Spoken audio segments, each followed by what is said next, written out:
What's up, guys? Welcome back to the channel. Today's video we're going to be working with this is a sheet of brass that I got at Lowe's, and it is about 10,000 thick if I'm not mistaken, and we're going to incorporate it into a knife. Now, I have never successfully done this in the past. I have tried it and it did not work out, and even more recently, probably a few months ago, I tried it with some Damascus, and this was the result.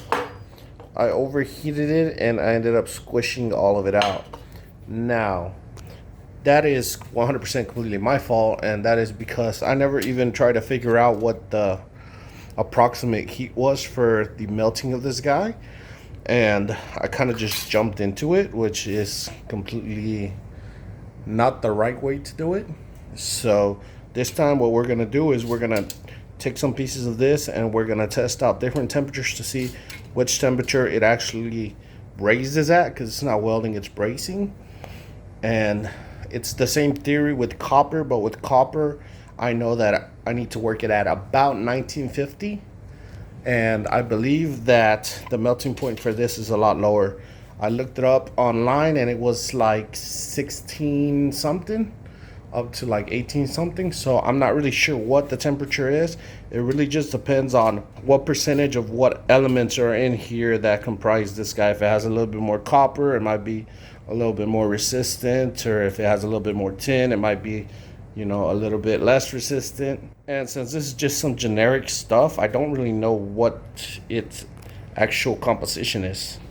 For example, I get it in these little brass sheets, and right here it tells you pretty much it's 10 thousandths thick, and it just really just tells you that it is a solid brass sheet.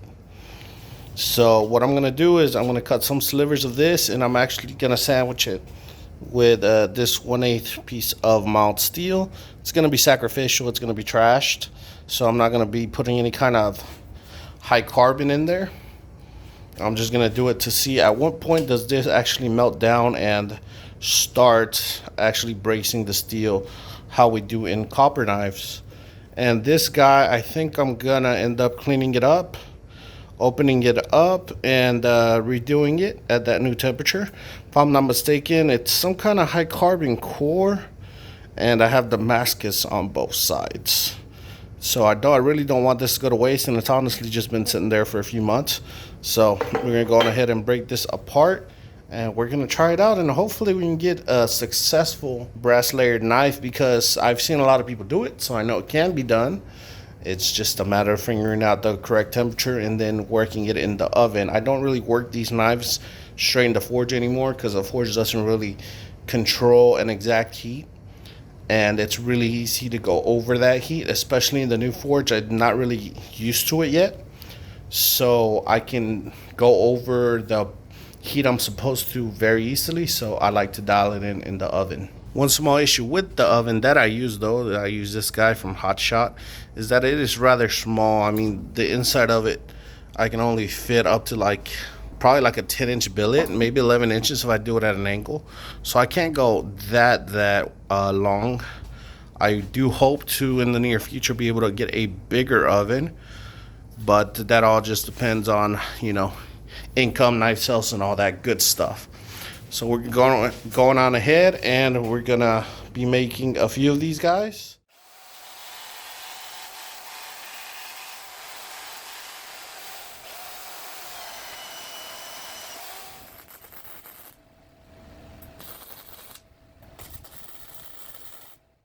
So I decided to do 3 billets in total, and I decided to jump up by 50 degrees, so I'm starting at 1625.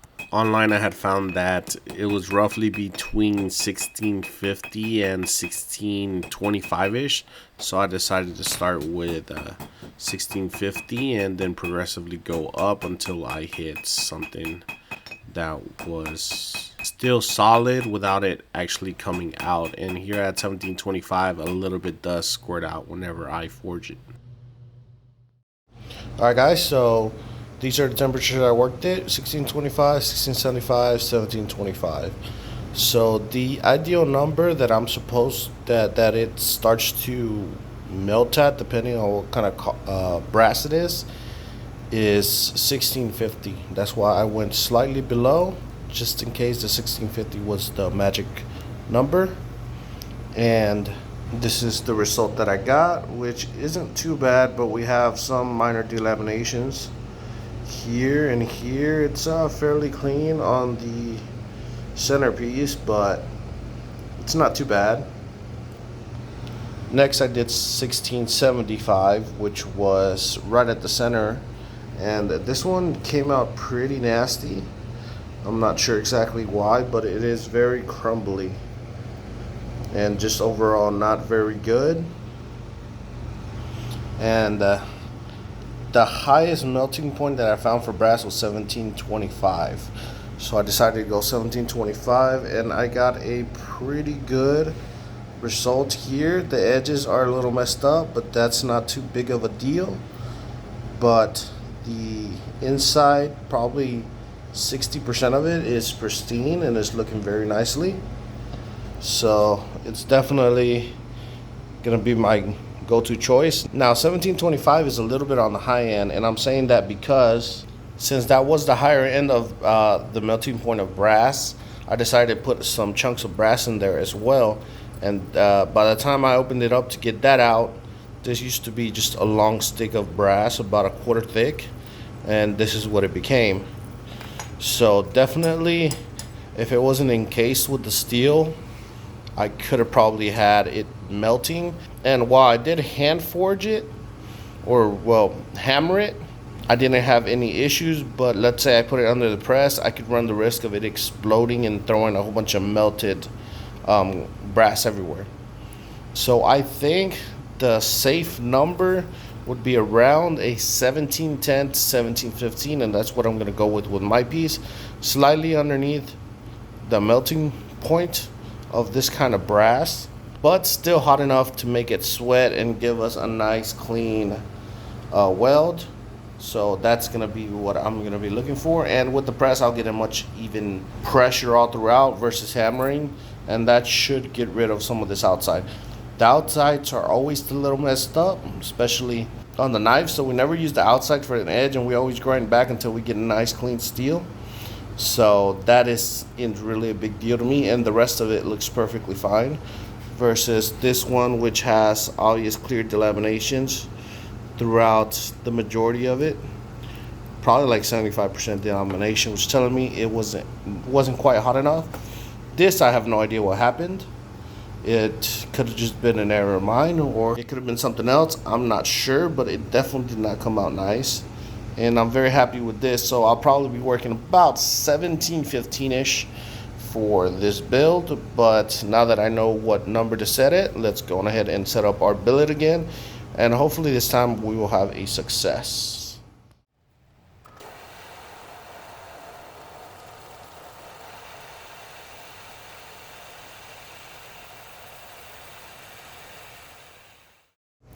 So, as to no surprise to me, this thing welded pretty good, actually. I'm surprised. I probably should have cut it ahead of time before doing all the extra work. The only thing that I don't like is that the line is pretty thin. It is good on this side, but as I said before, the press definitely does press slightly unevenly. As you can tell, it's definitely thinner to this side versus the other. But it's kind of, I've been hammering at it for a little bit with that 5-in-1 and a hammer, and I'm getting nowhere.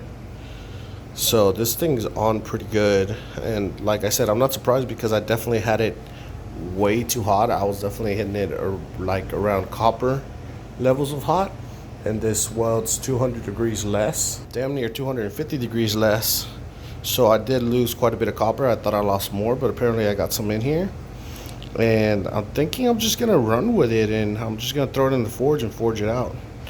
I mean, worst thing that can happen is it splits, but I mean, it's technically already welded, so I can just probably put some weld beads on the ends just to keep it from wanting to split, and just run with it, and hopefully it works out. I can also just put it back into the forge, heat it up, and then I can, you know, pull it apart, but I don't see a point in that if it's already there and it's holding. Might as well run with it. So we're gonna go on ahead and run with it. So I ended up choosing to work it at 1750, and if you see at the very end, a little bit did pop out, so ideally I'd probably go a little bit lower next time, maybe 1710 or 17.5. And I worked it down. It is a little bit harder to move because the temperatures are a little bit lower, so it was a lot more work to thin it down as much as I wanted to thin it down versus something like copper where the temperatures are higher.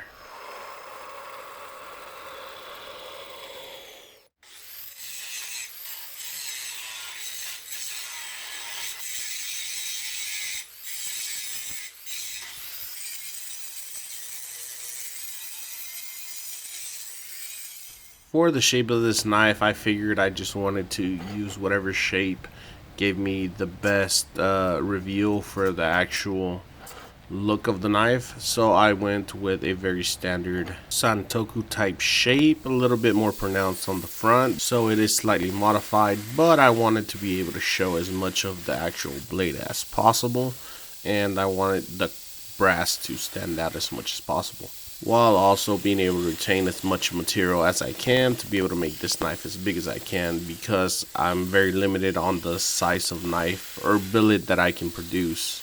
One other thing about this knife is that it is pretty thick. Even after I surface ground it, I still ended up with about a 3/16 spine, which isn't ideal, but I couldn't really go any further because of the constraints of both the oven and the fact that the material was moving a lot more stiff due to the lower temperatures that I was forging at. So those all led to it not really moving as much as I wanted, though by the end of the build the knife is a good workhorse and a very solid rigid knife for everyday use in the kitchen, though it ends up so pretty that I might not want to use it in the kitchen. Alright guys, so we are out of the temper. The knife is looking nice. One thing I didn't like, but it's okay, is that the line is super thin versus my regular knives that the lines are thicker. For example, I'm working on this guy as well, and this one has much thicker copper lines, and that's just because I blew out so much of that when I initially did it. So the lines came out significantly thinner, but it looks pretty good still. I mean, we won't find out exactly how it's going to look until the very end. But I think it looks pretty cool. It's very unique looking. The knife is still pretty thick on the spine, and the edge is very slightly warped. Nothing I can't grind out. Other than that, it's coming out pretty nice. Over the past about 2 weeks, I've been doing a lot of work with wrought iron, from the video that I posted last week to a couple knives that I've been doing on the side for just selling on the website that I'm not doing while recording, and that is because it's just a lot faster to not have to record everything. So I'm trying to batch out knives whenever I can. And all this work with wrought iron has spoiled me because it doesn't harden because of its low carbon content. So it is a lot easier to hand sand versus a fully hardened knife like this one, which cuts my hand sanding time down significantly. Alright guys, so the knife has been hand sanded all the way. We're going to move to the handle. I have this piece of some kind of burl with some yellow dye in it. I'm going to be pairing it up with some stabilized black dyed piece of burl wood. Looks pretty nice in there. And I think I'm going to be putting some spacers in there. I'm going to use some brass and some black G10. And we're going to work a little something in there and get it looking a little bit fancier. So we're going to get started on that. So in all honesty, I've had this piece of wood for probably about 1.5 years, maybe 2 years. And when I bought it, I specifically bought it because I said I was going to match it up with a brass copper knife because of the brass that's in it, that brass color, the yellow. And I thought it would make a pretty good pairing, so I've been saving it for the day that I actually successfully make one, which is today. Even though it's not exactly what I had in mind, it's still counted as a very successful knife, and I learned a lot in it. So I think it will pair with this knife very nicely, especially with the dark colors. Once I coffee etch it, it's gonna have some bold dark colors along with some very bright, very yellow from the brass and from the piece of brass that I'm putting in between. And though this piece that I am cutting out is rather thin it definitely does work as a very nice accent in between all those dark pieces.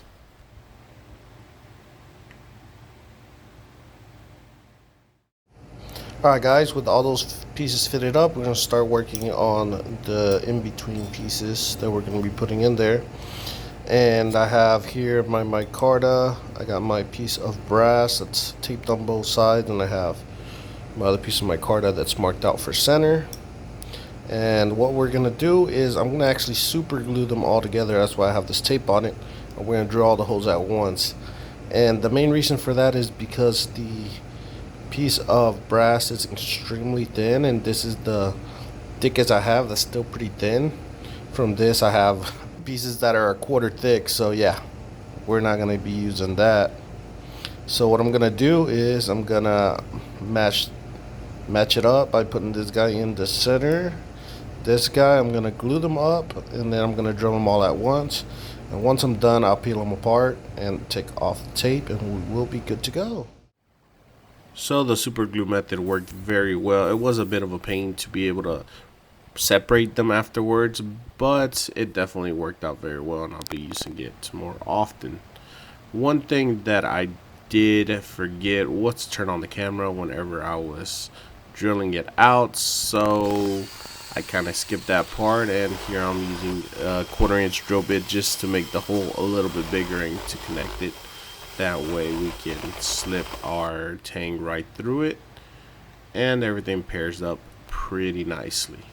One thing that I will admit is that since I've been doing a lot more hidden tanks, it is getting a lot easier and a lot quicker for me to do them.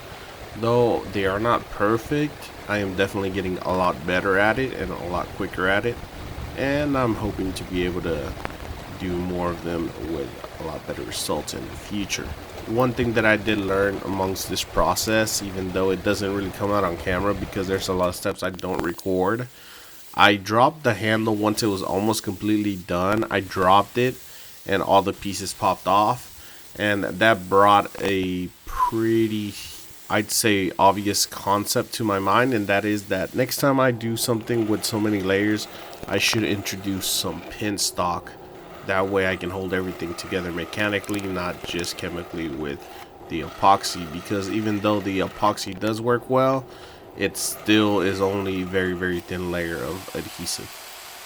Right here I switched over to my other bandsaw because the wood bandsaw, it would just tear out the blade if I tried cutting other materials with it, so I finished the cut with metal bandsaw. Before I did try to cut some G10 with the other wood bandsaw, and it didn't really like it. It kind of threw a little bit of sparks, so I figured brass was definitely a no-go, so I ended up going that route. I thought about just grinding it all the way off, but I definitely didn't want to do that. It was going to create too much dust. For this handle, I wanted more of an oval handle versus the other octagonal handles that I've been doing previously, so I went that route. It ended up being a little more oval towards the front and a little bit more circular towards the back, which fits pretty comfortably in my hand. And now that the knife has been etched, it's just time to glue up the handle, and we're pretty much done with this build. If you like this knife so far, let me know in the comments down below. Like the video if you liked the video. And there's this new thing called height points. I don't know if you've noticed, but whenever you go like, especially on mobile, I don't know about on desktop, but it gives you the option of height points, and those are free, I think 3 times a week. I started using them recently on YouTubers that I like, and if you like my videos and you want to help me out, definitely give me some height points. Supposedly it's for smaller channels to be able to get an extra boost. I don't know if it works, but it would be cool to give it a try. If you want to help support in a monetary fashion, this knife is available on the website, as well as the copper knife that I showed earlier in the video, and 2 other wrought iron knives that I've been working on the side. If you're interested in any of those, they are available on the website. Overall, I really like the way this knife came out. Even though it is a little bit thinner than I had originally intended on the line, it kind of gives it almost like that crackle, almost like a little lightning electricity vibe to it. But as always, guys, thank you very much for watching. I greatly appreciate y'all, and I will catch you guys on the next one. Peace. Peace.